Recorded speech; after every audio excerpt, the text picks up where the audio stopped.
introduction. It's great to be here. I'm really enjoying the beautiful campus. First time in India, really lovely place.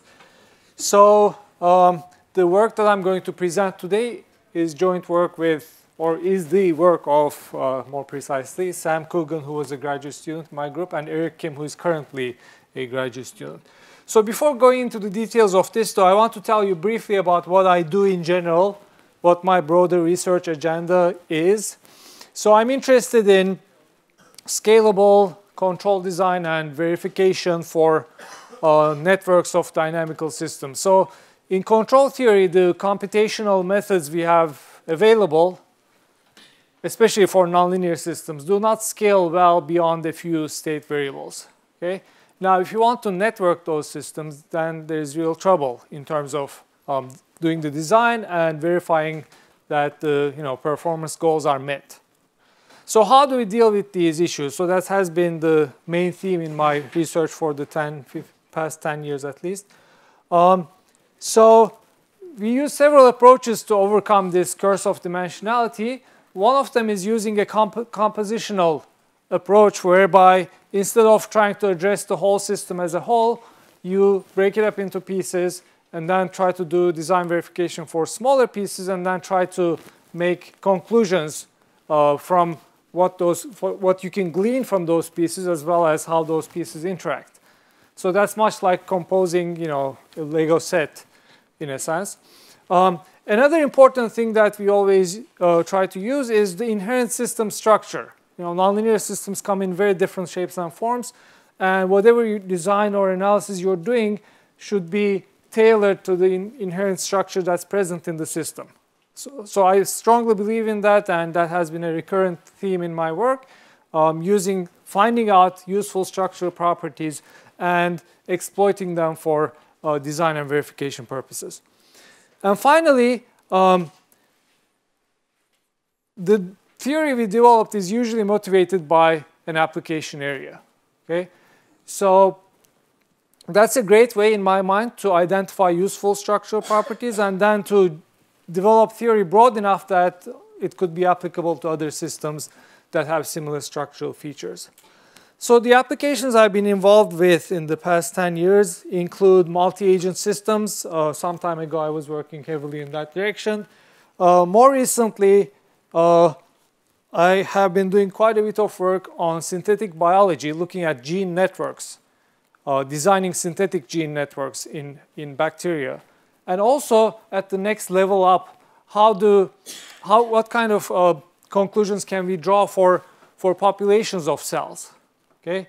And can we design networks where cells interact with each other through diffusion or contact-based signaling and so on? So these are also interesting sort of network-y problems, although in a different domain.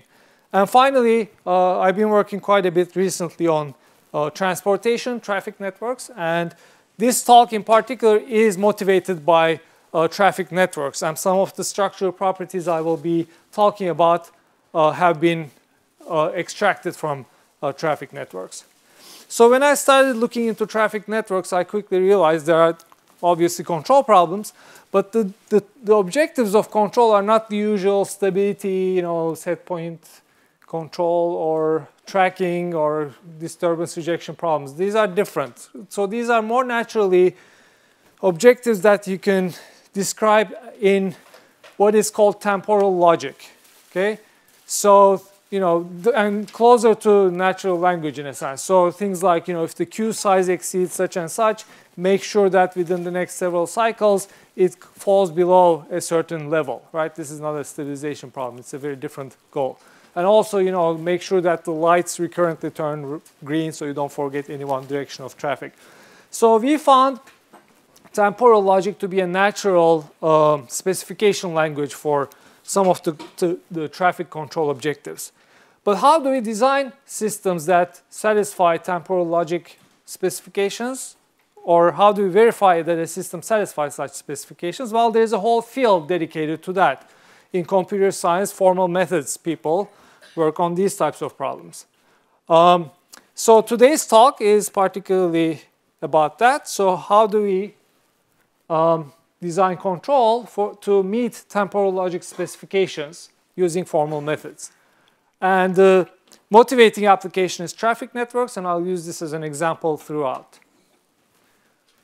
All right, so as I said, formal methods has already addressed these problems, so what do I have to contribute? Well, what formal methods does is slightly different. So the genesis of formal methods is from software verification or design of digital circuits. So these are naturally discrete state transition systems. And when you have one of those, that field has all the software you can imagine and all the efficient tools that you can imagine. So this arrow is, for that reason, I made this thick. So I don't have a whole lot to say on this, okay? There's already software that we use off the shelf for that part.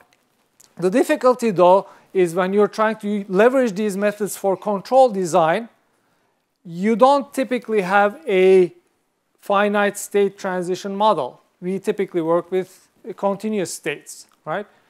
So then you have to somehow find a way to go from continuous state models to finite state transition models, okay?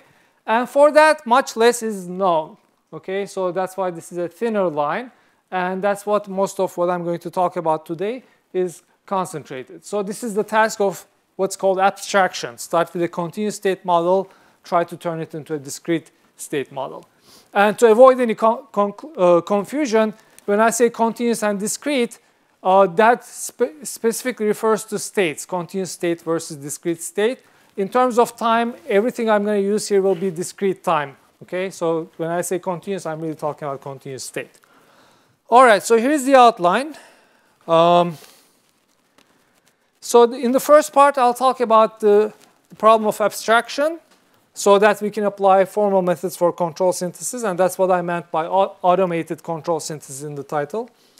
So I'll show you that a structural property that we call mixed monotonicity is extremely useful for scalable abstraction, okay? And I will illustrate my point on a traffic flow model. In the second part, I will address a somewhat different problem. Okay, so we can make finite abstraction more scalable, but still, as the state dimension increases in the underlying continuous model, the number of discrete states that result will still blow up exponentially, right? And then the synthesis methods are not going to work. So then we'll talk about a compositional approach in that case, where we break up a network into smaller pieces, do a synthesis for each piece, but then how do we account for the interaction between those sub-networks? So that will be the main theme. All right, so starting with the first part, finite abstraction. Like I said, the goal here is you start out with a continuous state model, and you want to represent it with a discrete state transition model. So this is much like quantization in a sense. So you break up your state space into different bins, and you want to know what kind of transitions are possible between those bins, right? So how do you do that? So there has been quite a bit of work over the past 15 years, and these are some of the household names in that topic. Not all of them are listed, but the ones that I'm more familiar with. So just to give you a glimpse of these types of methods, I'm going to talk about one that I'm particularly more familiar with only because Kalin Belta is my collaborator, and I happen to know about his techniques. So one method that's been particularly used is a method based on polyhedral computations for piecewise affine systems. So Kalin Belta developed these methods. So the main idea here is this. So if I have these bins, right, and if the system dynamics are piecewise affine, the resulting reachable set, if I start here in this blue box, right, the states that I can reach at the next time instant are going to be defined by a polyhedron, okay, because of the piecewise affine nature of the model, okay? So then, using polyhedral computations, you can figure out which other bins this overlaps with, and if there's an overlap, you direct the transition. So that's how it works. Now, one shortcoming of this method, though, which is also a big shortcoming for everything else that exists currently, is that these don't scale very well, okay? So this is only a second-order picture, but in the higher-order case, you have more state variables. What happens is that, the number of vertices grows exponentially, and those methods do not scale much farther. Okay? So what we are going to do today is a completely different method that is perfectly scalable. Okay, it's a much different method, and the inherent system property we will use, the assumption we will use for that, has to do with monotonicity. So we use a variant called mixed monotonicity, but I'm going to first start with a definition of what a monotone system is, and then we'll generalize this definition slightly. So once again, in this talk, we're only dealing with discrete time systems. This plus means x state at the next time instant. And this curly x is the state space. All right? So monotone systems are order-preserving systems. So if I select two state vectors, x1 and x2, where x1 is less than x2 with respect to some partial order, the map F that describes the dynamics should preserve that order. Okay? And for the purposes of this talk, it's enough to think of the standard order when you see these things, which means that entry-wise, every entry in the vector is smaller than the corresponding entry in the other vector. Okay? So monotone systems have been studied for a long time. It was started in the 70s. Moore Hirsch at Berkeley at the time did foundational work, and others followed. More recently, Angeli and Sontag, they looked at control systems with monotonicity and so on. So it's a great area, and you get a lot of useful properties from monotonicity. The problem is monotonicity tends to be slightly restrictive. And it's easy to see why if you look at this sufficient and necessary condition that was derived by Kamke way back. So basically, a system of the discrete time system of this form is monotone if the Jacobian is entry-wise non-negative everywhere in the state space. Okay? So it needs to be a non-negative matrix, period. Okay? You can't allow sign changes as the state changes. So that makes it somewhat restrictive. So what we do is we relax this requirement by defining a less restrictive form of monotonicity that we call mixed monotonicity.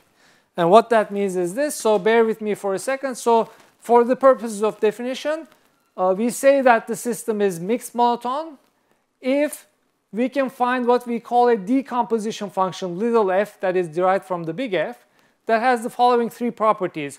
So the first thing to note about the little f is that we have doubled the number of its arguments, right? So f was a function of one vector x.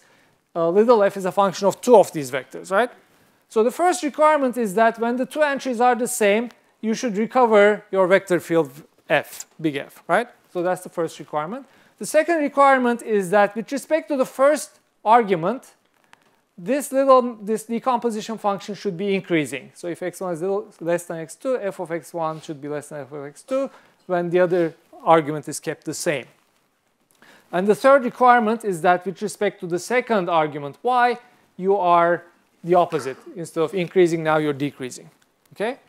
So basically, mixed monotone means you are able to separate out increasing and decreasing components of the vector field. Okay, that's what it amounts to. So here's a sufficient condition that resembles the necessary and sufficient condition I showed earlier for monotonicity. Again, you look at the Jacobian.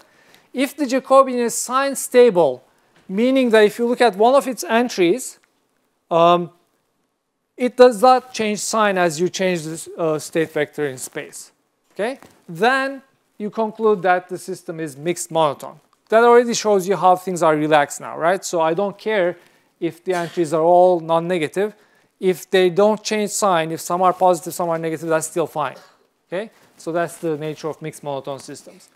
Now, how does this condition map back to this decomposition function? If you have this satisfied, it is easy to construct a decomposition function. You take the original function big F, look at each of its entries, say the ith entry of the vector field big F, right? And look at each of its arguments, x1 to xn, right? So if it's already increasing, you don't do anything, leave it as it is. If it's decreasing with respect to a particular entry x sub j, then you throw that out and replace it with another variable y. Remember, we are doubling the arguments, right? So that way, the decreasing components have a new name, and so the increasing and decreasing components have been separated out. Okay, is that more or less clear? Okay, so with that, we have mixed monotone systems that encompass as a special case monotone systems. And another important special case is linear systems. all linear systems, in which case this matrix is just constant, therefore can't change sign, right, is going to be mixed monotone. Okay, so it's a fairly broad class of systems. All right, so why do we care about those for finite abstraction? And here is the climax, perhaps, of this talk. If you follow this slide, you can check out and go to sleep. So why does mixed monotonicity, or monotonicity for that matter, help us with abstraction? Well, if you have a monotone system, let's start with the easy case, you can see why. So if you start out with a bin in the state space like this, what does the image of that look like under the dynamics of the system, right? So it's going to be something like this. That's the reachable set, one-step reachable set of this box, right? Well, by virtue of monotonicity, that reachable set will be sandwiched between the images of these two corners.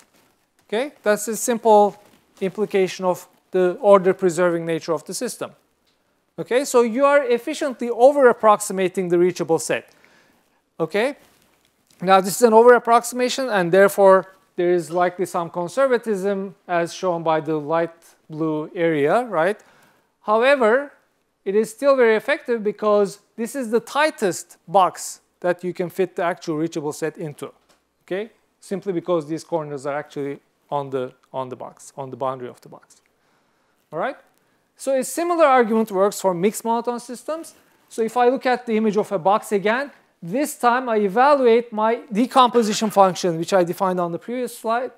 At x1 and x2, that gives us the lowest possible number. And also at x2 and x1, changing the order. And the actual reachable set is going to be imprisoned basically by a box defined by these two extreme points. Okay?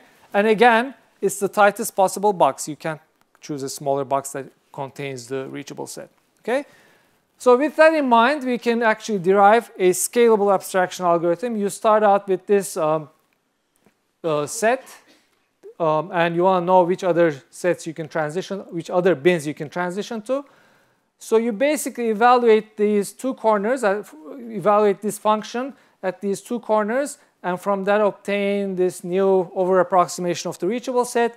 And if this over-approximation overlaps with the other bins, then you direct the transition, and that's it. Okay? So the significance of this is that you only need two function evaluations to tightly over-approximate the reachable set. Only two, no matter what the state dimension is.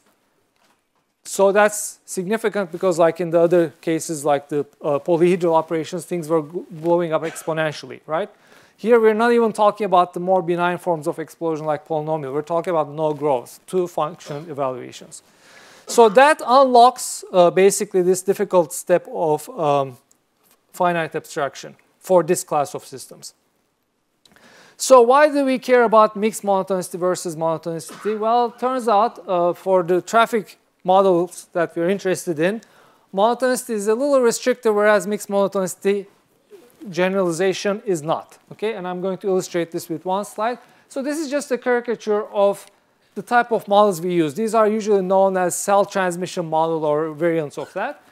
So, all right, so basically the nature of the model, we'll start with the easiest part. So this is basically a mass conservation type of thing, right? So it's just telling you that so X refers to density, which means in the traffic literature, basically the number of vehicles, but this is a fluid-like model where it can actually be fractional, right? So this is telling you that the next density at the next time instant is what it was previously on link L, plus what flew in and what flowed out, right? So that's very straightforward. The question is, what is the flow in and what is the flow out? If you know flow out, flow in is easy to determine. It's basically what's coming in from the other links that are flowing into you. For example, if you're looking at that, this is going to come from this, right? So it's determined by those. So what flows in is basically what flows out of the upstream links multiplied by these coefficients that are called turn ratios, right? What fraction of the traffic is flowing from one link to the other. So you multiply the outflow with that, add them up over all the incoming links, and that gives you the inflow, right? That's also straightforward. The slightly trickier thing to determine is what's the outgoing flow, right? And to define the outgoing flow, you need to define two concepts, the so-called demand and supply of a link. Okay? Demand means if there was no congestion downstream, it's just there's no limit, right? How many vehicles per unit time would flow out as a function of how many vehicles there are currently on this link. Okay? So that naturally is a non-decreasing function. It's a demand function. It typically saturates. Okay? And supply means how many vehicles per unit time can I accept as a link from my upstream links. Okay? And that naturally is a decreasing function because the more congestion I have, the fewer I can accept. In fact, there comes a jam density at which point you can't take on any more because you're jammed. Okay? So these two functions are used to determine the flow out of a particular link. So what you do is you look at the minimum of what your demand is and what the supply is downstream. Okay? So the minimum of that determines what can flow out. Okay? If there's congestion downstream, you can't necessarily send out as many as you would have liked to. Okay? So that's why we have the minimization of supply and demand. And of course, we have some control here, and that's the traffic light. It's 0 or 1, red or green. Okay? So that is going to play the role of control in this particular talk.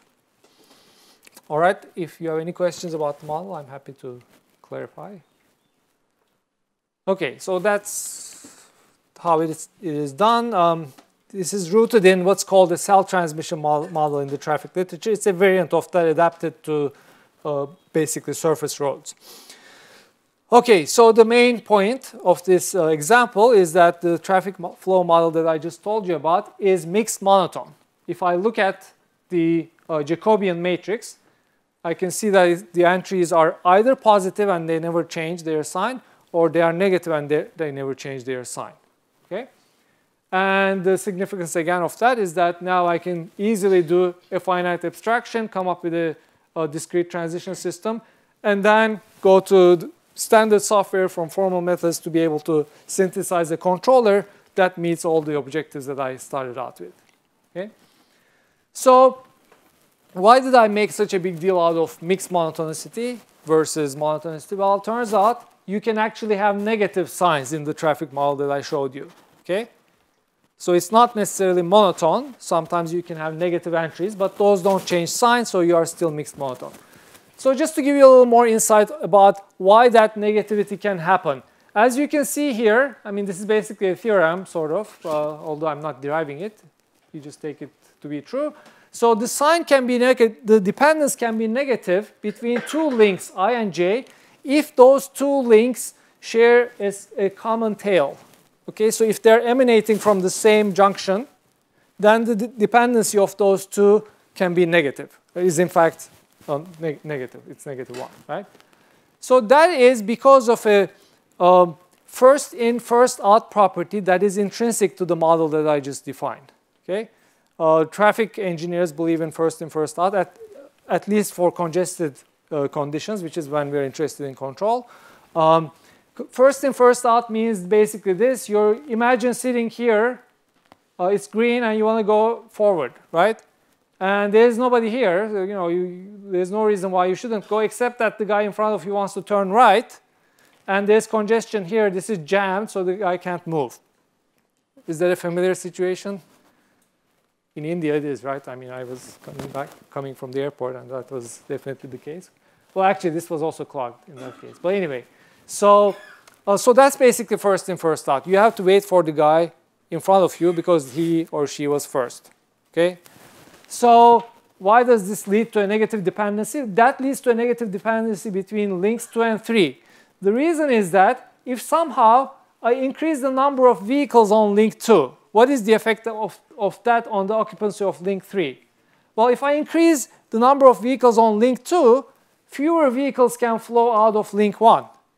And that reduces the occupancy even more on link 3. And that's the source of this negative dependence between. So basically, monotonicity breaks down at splits. Whenever something is splitting into 2, that's where monotonicity will fail.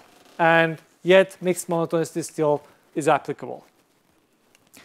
So For the synthesis of the controller, I said, this is for us anyway, it's mostly, off the shelf. There is software we use, and we didn't develop the software. We use it from others.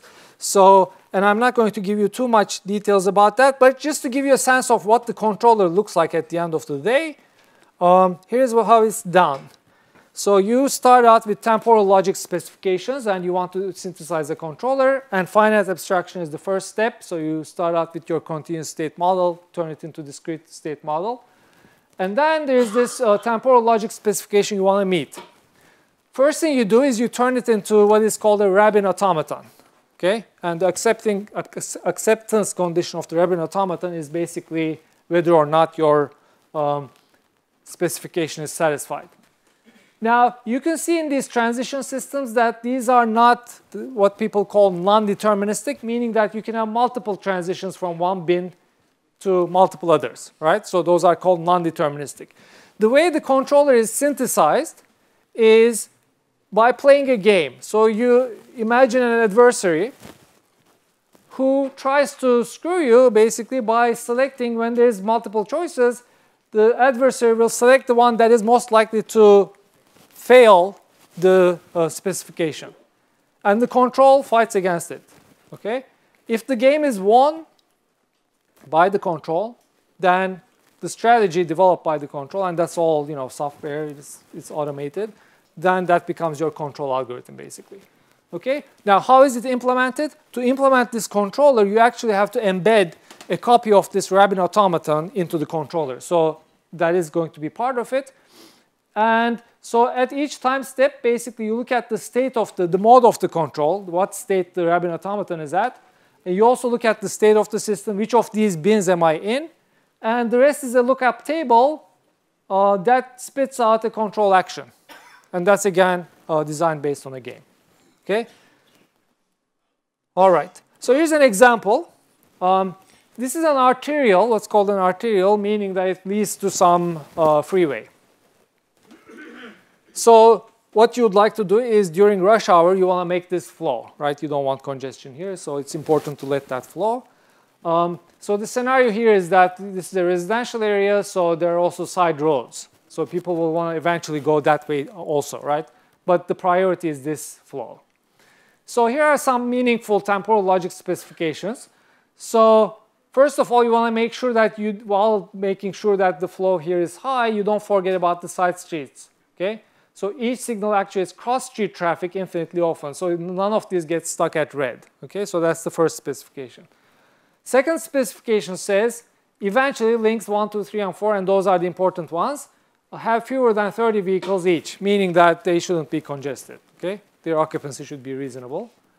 And finally, to spice up the example, we assume there is a pedestrian crossing here. And usually these things are in California anyway. So the cycle length is about 15 seconds. So 15 seconds is not quite enough for a pedestrian to cross. So we add one more specification here saying that if that is actuated, if it's green so that people start crossing, it should be green at the next cycle as well. And once you exceed 2, then you can turn red. Okay? So at that point, we derive a model for this flow. And then the controls are basically the red and green of these things. And we do the finite abstraction. And note that here we have, how many links? 10. So there are as many state variables. So being able to deal with that many state variables is quite remarkable in this domain. And so we do the finite abstraction, and the rest is basically this Rabin automaton and all that. And a controller is synthesized. And it basically orchestrates the reds and greens, as you can see here. So this is the correct by design policy that came from the design that I described, and it meets all the specifications. And here's a more naive meaning currently used strategy, where you introduce these green waves. If you catch a green, you keep going, right? So these are a little slanted. So with that, you can see that you will not satisfy the second specification. Some of these occupancies never drop below 30. Whereas with the correct by design policy, it works. Okay, so this shows that abstraction has become somewhat scalable by using the intrinsic property of monotonicity. There is still the problem that as the number of links increase, the resulting finite states in my abstraction will still grow exponentially, and at some point some of those game-based methods also fail.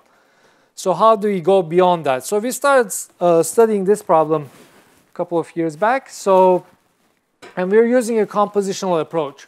So the idea here, this is too light. Okay, so what you're supposed to see here is that this is the whole network, and you somehow extract out part of the network, and you do a synthesis for that part alone. So there was supposed to be a cloud shape around here. So this is sort of abstracted out for the purposes of designing a controller for this part. Okay? So how am I able to abstract this part out? I have to first make assumptions about how the other part will behave. Okay? In turn, I have to also make guarantees, because when the controller is being designed for this part, they'll have to use assumptions that from me, and I have to guarantee those assumptions. Okay? So this is a general framework that's called assume guarantee contracts, because eventually you're signing a contract between subnetworks that they will make some guarantees, which will then be used as assumptions by the neighboring units. So at the end of the day, you're able to treat subsystems individually, so you're doing a design for a much smaller system. But since you have to also make guarantees in return for the assumptions, you have to augment your control specification with the guarantees you made to the neighbors. Okay? In traffic examples, these guarantees are usually of the form of supply and demand promises. You say, well, I promise I will always keep this much supply for you. Okay? And I also promise that I will never increase my demand on this link feeding into you to be further than a certain threshold. Okay? These are the nature of the contracts that we use. And then the negotiation becomes what are the contract parameters so that we can successfully design controllers for each subsystem. Because, I mean, you can formulate a control design problem like I did, but that doesn't mean there will be a feasible solution. So you have to have enough assumptions, tight enough promises from the others so that your design succeeds. So just to give you a little more concrete example, let's assume that the network has this form, and we broke it up into two pieces, network 1 and network 2. And just by convention, if a link is coming in, we assign that link to the partition on the left. And similarly, this one going into network 2 is assigned to network 2. Okay, so this belongs to network 1, this belongs to network 2. So when I'm doing a design for network 1, I have to make assumptions about network 2. Those assumptions will be of the following form. Network 2 will promise that the supply it keeps on link 5 will always be bigger than a certain contract amount that is agreed upon. Okay? That way, it will always be able to take in some vehicles from here. Okay? It will also, the other way they interact is through this link 4. And what feeds into link 4 is link 7. So network 2 will also promise not to exceed a certain contract demand on link 7. Okay?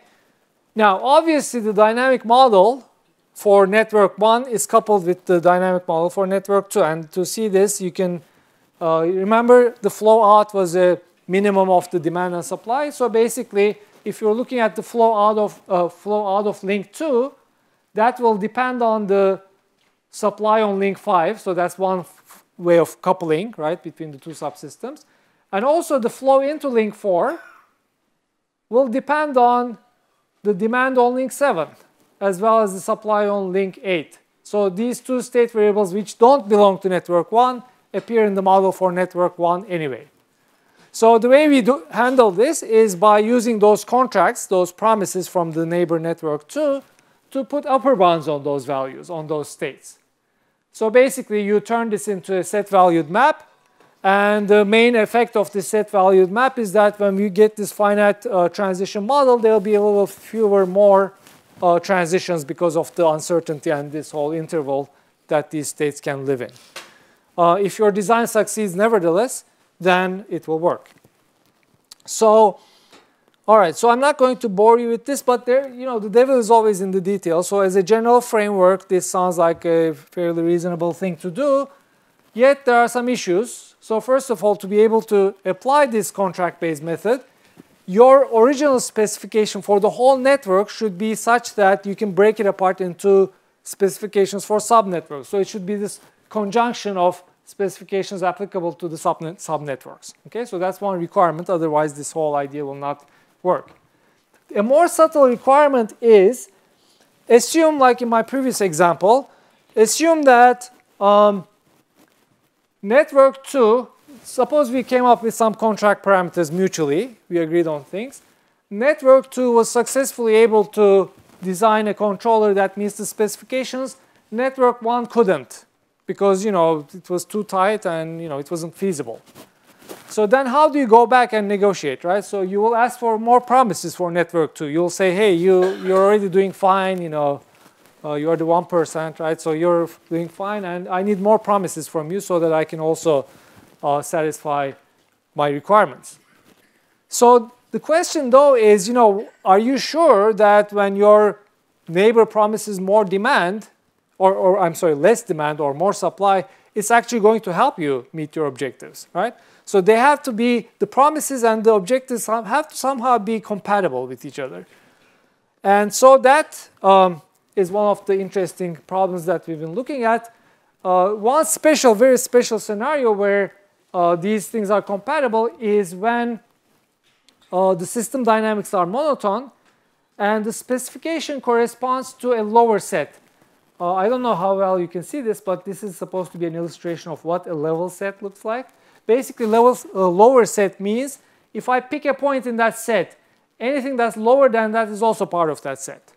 Okay, so this is a set that's encouraging low values for each of its argument of its axes. Okay, usually the types of specifications you have in traffic control are lower specifications because you want lower occupancy, you don't want congestion, things of that sort. So lower set is a meaningful class of specifications. All right, so it turns out that if the system dynamics are monotone and if we are dealing with lower specifications, then extracting more promises from the neighbor will help me get closer to my specifications. This explains why this is so in one picture. So the scenario here is that network 1 design is being made and network 2 is going to give more promises, right, to make that happen. So if network 2 promises more supply on link 5, that will tend to drop the occupancy on link 2 here, right, because there's no more supply that link 2 can flow into, right? So it will move the reachable set in this direction. Similarly, if the demand on link 7, wait, what am I talking about? The demand, let's see, if some more supply on link 5, yes, and link 2 drops. And if it promises less occupancy on link 4, that's right, if it promises less demand here for link 7, then the occupancy on link 4 will drop, so your reachable set will also go down. So you're more likely to satisfy your specification, which is a lower set, right? So that's the main idea, and that's why it's relevant. Now, why did I even talk about monotonicity here? And this is an interesting example that points to how these things can be rather tricky. So if you look at the second part of the network, this has a split. Remember I told you at splits, monotonicity breaks down? And here's the result of this. So suppose now the tables are turned and network 2 is the one who needs more promises, right? If network 1 promises more supply on link 4, is it going to actually help network 2? So what will happen if that's the case, if I give more supply here, is that now more vehicles will be able to flow down out of 7, right? And what's the effect of that on link 8? It goes up as well, right? So the dependency is in the direction that you don't expect, right? So you got more promise from network 1, but somehow that has the effect of increasing occupancy on link 8, all right? So that's not necessarily going to help you satisfy a lower specification. Okay, so I'm just mentioning this example to point out that doing the negotiation of contracts is very tricky, and how do you design the contract parameters? How do you do the iterations? That's not straightforward. All right, so the conclusions, I have a few other things to talk about, but the general conclusions of what I talked about so far is that first, formal methods enable automated control synthesis for rich classes of design specifications, including linear temporal logic. Okay? The theory I presented is not limited to traffic, but it was motivated by traffic. And then we addressed the critical issue of scalability for the abstraction as well as for the control synthesis. For abstraction, we use mixed monotonicity for a scalable method. And for synthesis, we use this compositional method to be able to scale up. And the third point I want to make is that, if you're looking for thesis subjects and things of that sort, traffic management, especially in this country, from what I see, is a fertile application area. Exhibits the structural properties used in the talk, but not necessarily the ones that I see on the street here. So things are a little more chaotic here. So here's a picture from Interstate 80 near Berkeley. It's supposed to be a picture of, a lot of traffic, which you're probably laughing at. So anyway, so there are quite a few remaining problems on this line of work. So when I mentioned compositional synthesis, we break apart the network into smaller networks and design a controller for each. And the resulting controller is intrinsically decentralized. Now, this may sound like a good thing for implementation, but it's actually not so good, right? So if something else is happening in a neighboring part of the network, if there's some accident or something happening, you better know something is wrong and anticipate that, right? So it would be useful to have some form of communication from neighboring subnetworks at least. So can we define perhaps coarse variables or something that will be communicated so we can alter our control algorithm so they are not completely decentralized, so they are more layered. So that's one direction that I think is important. The second one is that, this is not an aircraft control problem. This is traffic control, and if every now and then you get stuck in traffic, that's not the end of the world. So probabilistic guarantees would be extremely useful here, okay? So there are tons of data available about demand statistics, and those could be used for finding transition probabilities. And if you can guarantee that the specification is met with such and such probability, that's probably good enough for traffic control, okay?